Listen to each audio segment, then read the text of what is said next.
Hola a todos and welcome to your third free Spanish lesson. My name is Ingrid Jackson and I am your instructor. As we do every week, today we'll go over last week's lesson and also your homework. This way you can keep track of how you're doing. So far you have learned that in Spanish the vowels will always sound flat, such as a, e, o, u. You also learned that things, people, and animals in Spanish are referred to as feminine or masculine. A trick that you learned is that if the last vowel in the word is O, you will refer to it as masculine. If the last vowel in the word is A, you will refer to it as feminine, such as in perro for male dog or perra for female dog. Now, that does not mean that the word has to necessarily end with a vowel. It just means that if the last vowel in the word is O or A, that's how you would refer to them, even if it ends with a consonant. Now, does that mean that in Spanish every word ends with the vowels A or O? Absolutely not. But for now, I just want you to worry about the ones that we're learning here. We will get to those later on. Last week, you also learned that the article, which in English is the, in Spanish is la for feminine and el for masculine. You also learned that when pluralizing a word, if it ends with a vowel, you will just simply add an S to it. If it ends with a consonant, you'll add an ES to it. Again, this does not cover every single word in Spanish. However, it does cover the majority of them. We'll get to the others as we go along. The S, of course, and the ES will be added at the end of a word. I'm going to give you some examples. Camisa means shirt, in singular, one shirt. To pluralize that word, we'll add an S at the end of it because it ends with a vowel. So in this case, it will be camisa, which means many shirts. The next word ends with a consonant, and it is comunidad, which means community. Comunidad. Because it ends with a consonant, we're going to add an ES at the end of the word, and it is now comunidades, which means communities. I'm going to go ahead and repeat that for you. Comunidades. Following that rule, you also learned that when using articles such as la for feminine and el for masculine, you would change that to las for plural, many, feminine, as in las perras, many dogs, and for el, it will change to los, as in los perros, for many male dogs.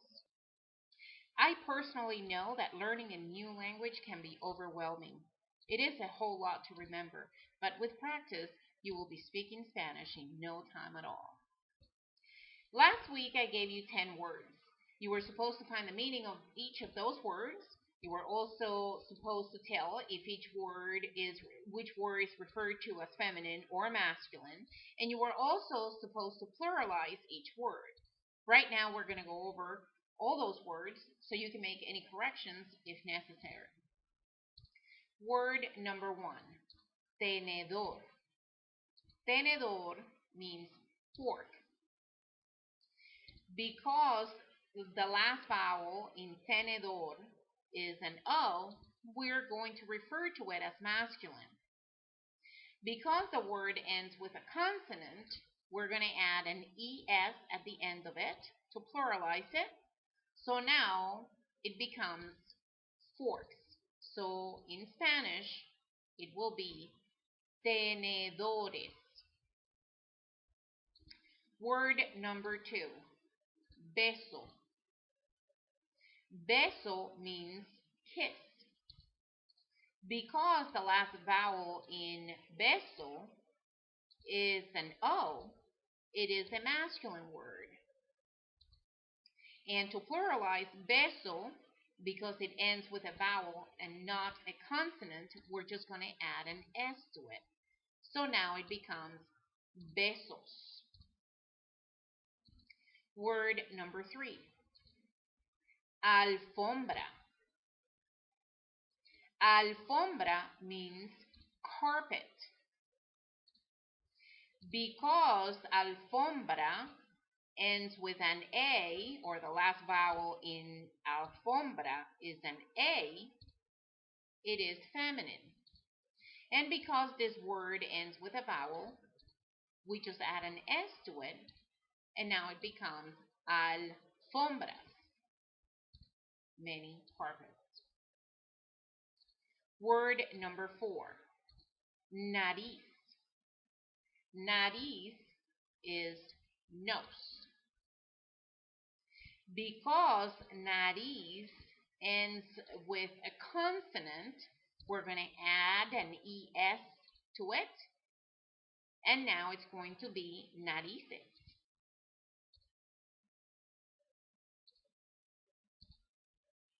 Nariz does not end with an A or an O. The last vowel for nariz is not A or O. We will refer to nariz as la nariz, feminine. We'll get more into that later on. Just take it as it is for now.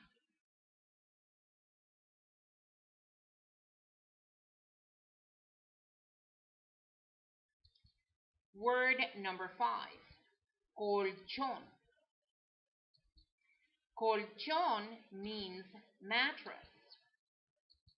Because the last vowel in colchón is an O, we're going to refer to it as masculine. Because this word ends with a consonant, to make it a plural, we're just going to add an ES at the end of it.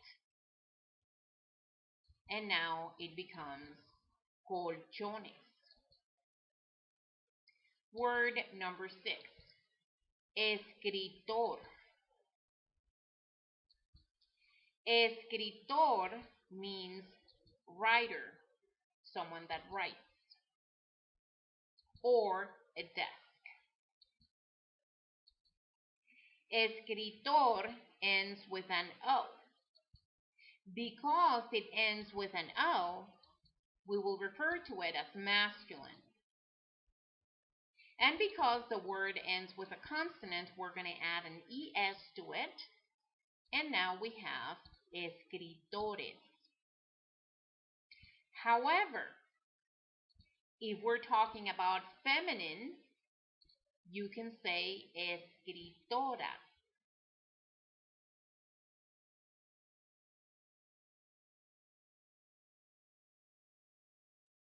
Word number 7, programador. Programador means programmer. Because programador ends with a consonant, to pluralize this word, we will just add an ES at the end of it, and it will now be programadores. Again, because the last vowel in the word is an O, this is referred to as masculine. Word number 8, tostadora. Tostadora means toaster. Tostadora, as you know by now, it's feminine because the last vowel in the word is an A. To pluralize tostadora, because the word ends with a vowel, we'll add an S to it. So now it becomes tostadoras. Word number 9, pan. Pan means bread. Pan ends with a consonant. So in order to pluralize this word, we'll add an es at the end of it. So now it will be panes. And pan is referred to as masculine. El pan. I just wanted to introduce you to these two words, nariz and pan. I don't want you to get confused with them. The rule of if the last vowel in the word is O, you refer to it as masculine, and if the last vowel in the word is A, you refer to it as feminine, still applies. As we go along, we will go into these other words that have different vowels in them. Word number 10, dedo. Dedo means finger. Because dedo ends with an O, it is referred to as masculine. And because it ends with a vowel, we will just add an S to it to pluralize it, and now it becomes dedos. So now that you have some basics under your belt, we're going to start to form sentences. You should be able to use them with your Spanish-speaking friends. As we go along, you will also learn the difference between the English and Spanish alphabet. As we form sentences, you will notice that most letters sound the same as they do in English. However, there are a handful of letters that we use in Spanish that do not even exist in the English alphabet at all. You will also learn about the correct pronunciation of words in Spanish when you come across letters that may not be familiar to you. We will tackle all these different types of situations as we come across them. I just wanted you to know that my method of teaching is so you can ease into the language without feeling overwhelmed. Once you start learning the basics of pronunciation and punctuation, just like a domino effect, it's all going to start falling into place and it will make more sense to you. This week, what I want you to learn is that in Spanish, when it comes to punctuation, in most cases, you will use the marks or points at the beginning as well as at the end of the sentence. A couple of exceptions do apply, such as when you're using a period or a semicolon. This rule will mainly apply when using expressive sentences, such as questions or exclamations. And just like in English, sentences can end with a question mark, exclamation point, or a period. The rule to remember here is that when using question marks or exclamation points in Spanish, the mark or point will also have to be included at the beginning of the sentence, and it will be inverted or upside down as shown here on the screen. Just so you know how to use these punctuations in Spanish, here are some examples. Hola, which means hello. And ¿Qué pasó? ¿Qué pasó? ¿Qué pasó means what happened. In Spanish, you... Cállate, por favor. ¿Qué? ¡Cállate tú! So now, besides learning about punctuation, you have learned that ¿qué means what. Por favor means please. Hola means hello. And that cállate means shut up. To do your homework this week, I'm afraid that you're going to have to do a little bit more research than what you've done in the past. However, it should be fun and you should be able to learn a lot. I'm going to give you a few words, and what I want you to do is I want you to take those words and form 4 short sentences. The sentences should be in the form of an exclamation or a question, such as cállate, por favor. Of course, to do that, you will have to first find the meaning of those words. Your combination of sentences should be even. What this means is that you will create 2 questions and 2 exclamations. Feel free to get creative. The great thing that happens when we make mistakes is that we walk away having learned something. This week's homework will also give you the opportunity to use some of the things that you have learned during the last 2 lessons. And here are this week's words. Word number 1. Que. Word number 2. Está. Word number 3. La. Word number 4. Ventana.